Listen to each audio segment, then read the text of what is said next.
성경 말씀을 봅니다. 신약 성경 디모데전서 1장입니다.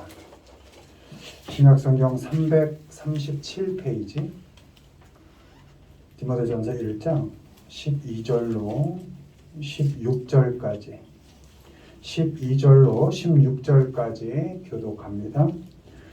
나를 능하게 하신 그리스도 예수 우리 주께 내가 감사함은 나를 충성되이 여겨 내게 직분을 맡기심이니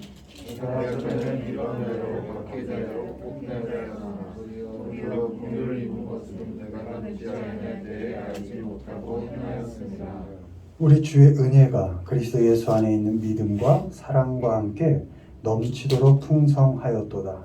믿다가 모든 사람이 받을 만한 이 말이여 그리스도 예수께서 죄인을 구원하시려고 세상에 임하셨다 하였도다. 죄인 중에 내가 있습니다. 다 같이요.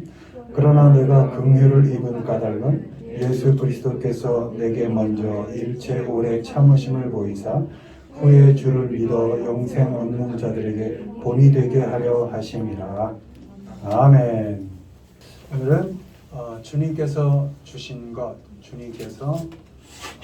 것이란 제목으로 말씀을 전합니다.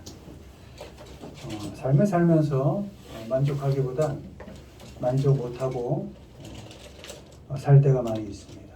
또 불평하고 또 원망하고 또 지난 세월에 대하여 후회하는 삶을 살 때가 많습니다.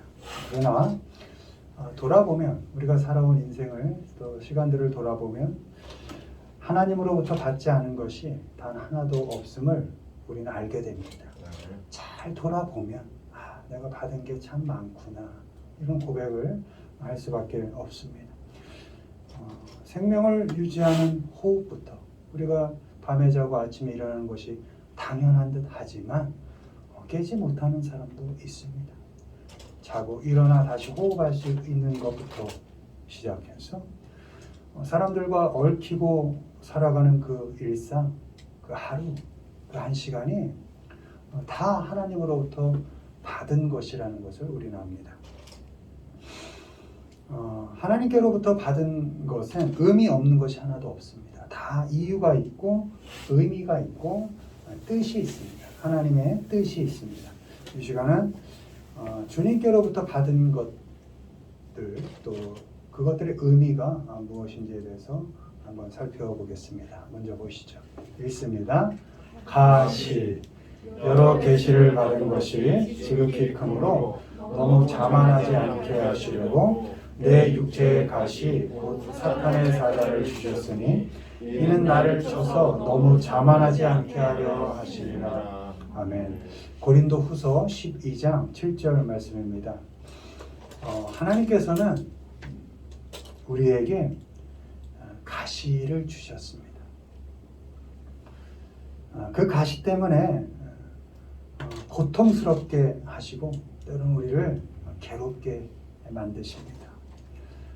바울처럼 그 가시가 건강상의 문제일 수 있습니다. 그걸 놓고 여러 번 기도했지만 하나님께서 들어주시지 않았습니다. 그런 건강상의 문제일 수도 있고 아니면 타고난 성격 혹은 기질 이런 문제일 수도 있습니다. 또 살아가는 삶의 방식의 문제일 수도 있습니다. 요즘은 경제적인 문제일 수도 있습니다. 나만이 가지고 있는 그 가시는 당연히 나를 힘들게 하고 아프게 합니다. 또 나뿐만 아니라 다른 사람들을 아프게 하고 관계를 악화시키는 그런 일을 만듭니다. 그 가시를 확 뽑아버리고 싶고 때로는 감추고 싶지만 또 그 역시 뜻대로 잘 되지 않습니다. 문제가 무엇인지 알아도 잘 해결이 되지 않습니다. 결정적일 때 꼭 그 가시가 튀어나와서 나를 괴롭게 하고 상황을 악화시키고 사람들을 힘들게 하고 관계를 어렵게 만듭니다. 그렇다면 왜 그 힘들고 어려운 가시를 하나님께서는 우리에게 주셨나? 그 이유는 오늘 말씀처럼 자만하지 않게 하기 위해서입니다. 가시 하나도 네 마음대로 할 수 없는 그 약한 존재가 너다. 그걸 알게 하기 위해서입니다. 내 능력으로 다 된 것 같고 나 아니면 안 될 것 같고 사람이 우습게 보이고 일이 쉽게 보일 때 그때 가시가 툭 튀어나오게 하셔서 너는 약한 사람이야. 그 가시 하나도 네 마음대로 할 수 없는 넌 그런 약한 존재야. 그렇게 아프게 만드셔서 자신을 돌아보고 점검하게 만드시는 겁니다. 그 약함을 알게 하셔서 끝내는 하나님 한 분만 의지하고 살게끔 그렇게 만드시는 겁니다. 아프게 만드셔서 그 가시를 튀어나오게 만드셔서 나의 약함을 알게 하시고 하나님만 의지하게 만드시고 또 관계된 사람 하나하나를 더욱 소중하게 여기게 만드십니다. 작은 일 하나도 성실하게 감당하게 만드십니다. 고린도후서 12장 9절 나에게 이르시기를 내 은혜가 네게 족하도다. 이는 내 능력이 약한 데서 온전하여 짐이라 하신지라. 그러므로 도리어 크게 기뻐함으로 나의 여러 약한 것들에 대하여 자랑하리니 이는 그리스도의 능력이 내게 머물게 하려 함이라. 아멘. 우리의 가시가 그 약함이 하나님을 우리의 삶에 온전히 모시게 합니다. 여러분 전화 한 통화로 다 되면 무슨 기도를 하겠습니까? 말 한마디로 다 되면 무슨 하나님을 찾겠습니까? 그럴 때마다 우리 삶에 가시를 튀어나오게 하셔서 난 약한 사람이지. 그래 오직 하나님 한 분만 의지할 수밖에 없지. 이렇게 자신을 점검하게 하는 것입니다. 그리고 하나님으로부터 멀어질 수밖에 없는 그런 상황을 살지만 그런 세상 속에서도 아니야 다시 하나님께로 돌아가야지 하는 그런 원인을 제공하는 것이 가시라는 것입니다.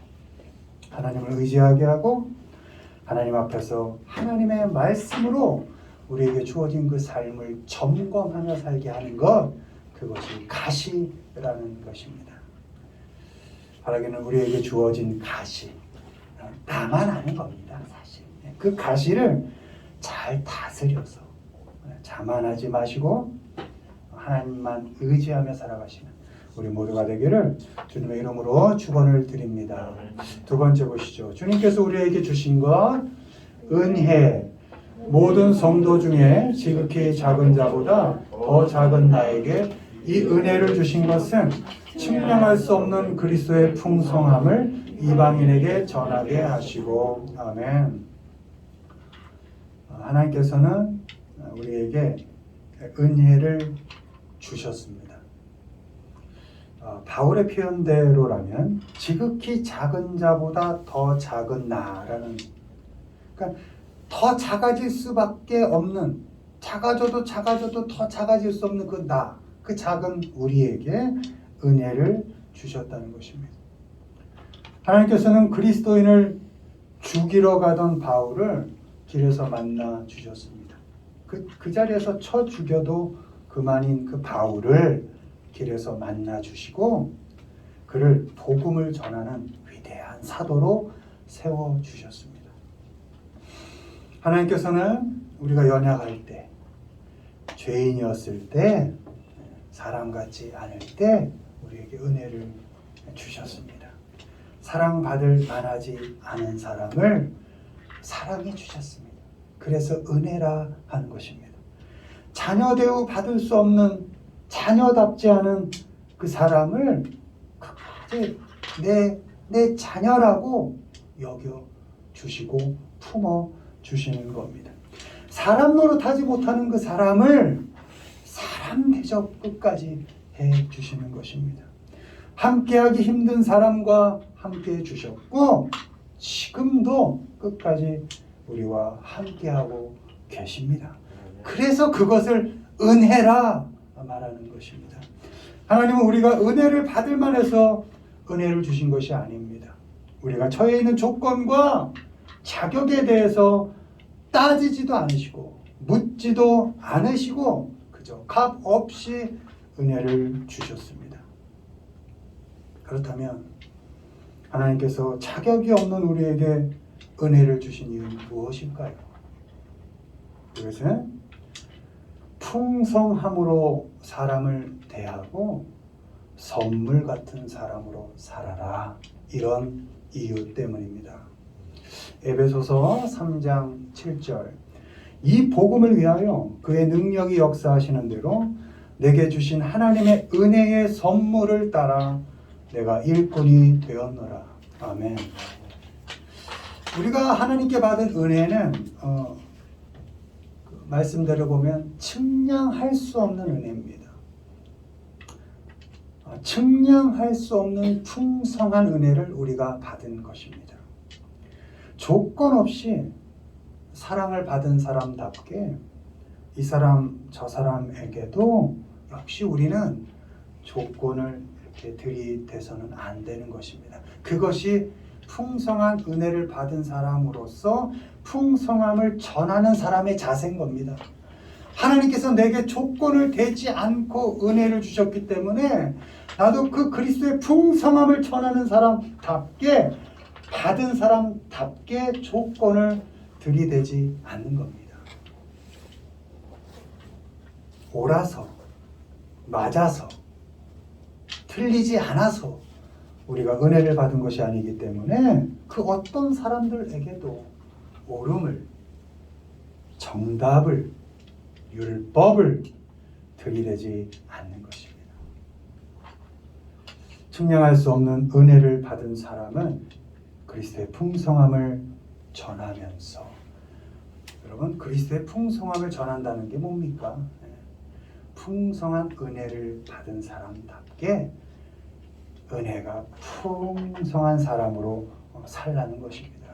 넉넉한 마음, 넓은 마음으로 살라는 것입니다. 받아들이고 품어주고 친절하게 대해주라는 것입니다.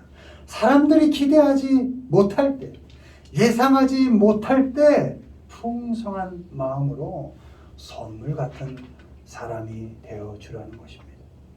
생각하면 기분 좋은 사람, 헤어지면 또 만나고 싶은 사람, 아무 말 없이 몇 시간을 있어도 그냥 편한 사람, 보기만 해도 행복한 그런 선물 같은 사람, 그런 사람이 되어주는 것이 그리스도의 풍성함을 전하는 삶인 것입니다.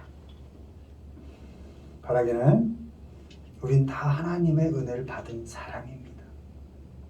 그 은혜를 받은 사람답게 마음을 좀 풍성하게 가지시고 누구에게나 따뜻한 그런 선물 같은 사람이 되어주는 그런 삶을 살아가시기를 주님의 이름으로 축원을 드립니다. 마지막 주님께서 우리에게 주신 것 읽습니다. 사명, 내가 달려갈 길과 주 예수께 받은 사명, 곧 하나님의 은혜의 복음을 증언하는 일을 마치려 하면은 나의 생명조차 조금도 귀한 것으로 여기지 아니하노라. 아멘. 사도행전 20장 24절 말씀입니다. 마지막으로 하나님께서는 우리에게 사명을 주셨습니다. 이 사명으로 해석된 태스크, 이 태스크란 단어는 우리말로 숙제입니다. 숙제. 그리고 과제, 그리고 맡겨진 일이란 겁니다. 사명, 그래서 뭐 대단한 게 아니라 우리에게 주어진 숙제를 말하는 것입니다. 하나님께서는 각 사람에게 맞게 분량대로 우리에게 숙제를 내주셨습니다. 감당할 만큼의 과제를 우리에게 맡겨주셨습니다. 하나님께서는 과제를 주실 때 그것을 할 수 있는 능력도 함께 주십니다. 내 능력으로가 아니라 하나님께서 주신 능력으로 하나님께서 맡겨주신 숙제를 할 수 있는 것입니다. 디모데전서 1장 12절, 나를 능하게 하신 그리스도 예수 우리 주께 내가 감사함은 나를 충성되이 여겨 내게 직분을 맡기심이니. 아멘. 하나님께서 우리를 충성스럽다고 또 성실하다고 여겨주십니다. 능력을 주시고 과제를 주십니다. 근데 우리가 정말 충성스러워서도 아닙니다. 우리가 정말 성실해서도 아닙니다. 그냥 하나님께서 여겨주신다라고 되어 있습니다. 충성스럽지 않고 성실하지 않지만 내가 널 충성스럽다고 여겨줄게.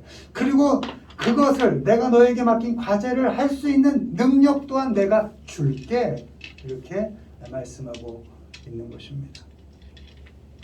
하나님께서 우리에게 과제를 맡기시고 충성스럽다 여겨주시고 그리고 능력까지 주신 이유는 그걸 포기하지 말고 끝까지 그 과제를 마쳐라. 이런 의미가 있는 것입니다. 너에게 주어진 삶의 조건들 핑계대지 말고 내가 너를 충성되이 여겼고 능력까지 줬으니 내 앞에서 너에게 주어진 일 작든 크든 그 일을 잘 마무리해다오. 이렇게 우리에게 명령하고 있는 것입니다. 사도 바울의 기록대로라면 목숨 걸고 그 일을 마쳐라. 이런 것입니다. 내 능력으로 하는 것이 아니니까 내가 놓여있는 형편과 조건을 따질 필요가 없습니다. 잘할 수 있다고 여겨주신 그 하나님을 의지하고 그 하나님 앞에서 최선을 다하여 성실하게 끝까지 그 숙제를 해내는 것입니다. 마치는 게 중요합니다. 여러분, 우리 숙제 해보면 알잖아요. 그 시간까지 내는 게 중요합니다. 포기하지 않고. 잘하고 못하고의 평가는 하나님께서 하시는 거죠. 점수는 하나님께서 막 매기시는 거죠. 우리는 그 정해진 시간까지 그 숙제를 잘 마무리해서 제출하는 것입니다. 우리들 각자에게 하나님은 어떤 숙제를 주셨습니까? 당연히 우리 학생들은 재미없는 공부, 그래도 재미있을 수 있죠. 그냥 어떻게든 해야 되는 숙제. 학생은 지금 주어진 사명이 사실은 공부죠. 뭐 더 가서 돈을 벌겠어요? 뭘 하겠어요? 지금은 주어진 공부를 열심히 하는 게 그게 숙제겠죠. 하나님께서 우리에게 주신. 또 자녀를 키우면 부모로 우리에게 숙제를 주셨고, 또 자녀는 자녀대로의 역할의 숙제를 주셨고, 아내는 아내로서, 남편으로서 우리에게 과제를 주셨다는 것이죠. 직장에서는 직책과 직무로, 또 교회에서는 성도로, 학생들은 학생으로 여러 가지 우리에게 숙제를 주셨죠. 우리 모두는 일상에서 부딪히는 그 모든 일들과 관계 속에서 하나님으로부터 어떤 모습, 어떤 모양으로든지 과제를 부여받았습니다. 그것을 거창하게 표현해서 사명이라는 말하는 겁니다. 학생들이 하는 공부, 지겹지만 아침부터 일어나서 밤늦게까지 책을 보고 하는 그 공부가 학생들에게 사명입니다. 가끔 잔소리가 지겨울 때도 있지만 다 나 위해서 하는 것이지 하며 그 아내를 사랑스럽게 대하는 것, 그게 남편이 갖고 가야 할 사명인 것이죠. 마음대로 되지 않고 전혀 바뀌지 않는 그 남편을 봐가면서 그래도 한 얘기도 하고 한 얘기도 해서 바꾸려고 하는 그 모습, 그것도 아내가 남편을 향한 사명이겠죠. 부모끼리 비교해보면 우리 부모 왜 이렇게 못났을까? 나에게 왜 이렇게 해주는 게 없을까? 하지만 그래도 그 부모에게 자녀의 도리를 하는 것이 사명 아니겠습니까? 각자에게 그 주어진, 나 같으면 안 하지만 그래도 내가 하나님께 은혜 받은 사람으로서, 하나님께 사명을 받은 사람으로서 또 이것을 감당할 능력을 하나님께서 주셨으니까 나는 못해도 그래도 하나님의 자녀답게 하나님 주신 능력으로 그것을 감당해 내는 것, 그것이 사명을 받은 사람의 자세인 것입니다. 하루 또 내일 또 하루, 그런 일상 속에 주어진 그 숙제들을 잘 마무리하면서 사시기를 바랍니다. 다른 사람이 받은 숙제와 비교하지 마시고, 또 오늘 맡겨진 숙제 뒤로 미루지 마시고, 형편 핑계대지 마시고, 하루하루 나에게 주어진 숙제, 일의 숙제, 관계의 숙제, 그 숙제를 끝까지 잘 맞춰 가시기를 바랍니다. 바라기는 하나님께 받은 그 사명, 그 과제를 주님이 주신 능력을 의지해서 끝까지 힘들더라도 목숨 걸고 끝까지 마무리해가는 우리 모두가 되기를 주님의 이름으로 축원을 드립니다. 말씀을 맺습니다. 하나님께서는 하나님만 의지하라고 우리에게 가시를 주셨습니다. 풍성한 마음으로 살라고 우리에게 은혜를 주셨습니다. 끝까지 마치라고 우리에게 사명을 주셨습니다. 하나님을 의지해서 가시를 잘 견뎌가시고 풍성한 마음으로 삶을 은혜롭게 겪어가시고 맡겨진 사명을 끝까지 감당해 가시는 우리 모두가 되기를 주님의 이름으로 축원을 드립니다. 아멘.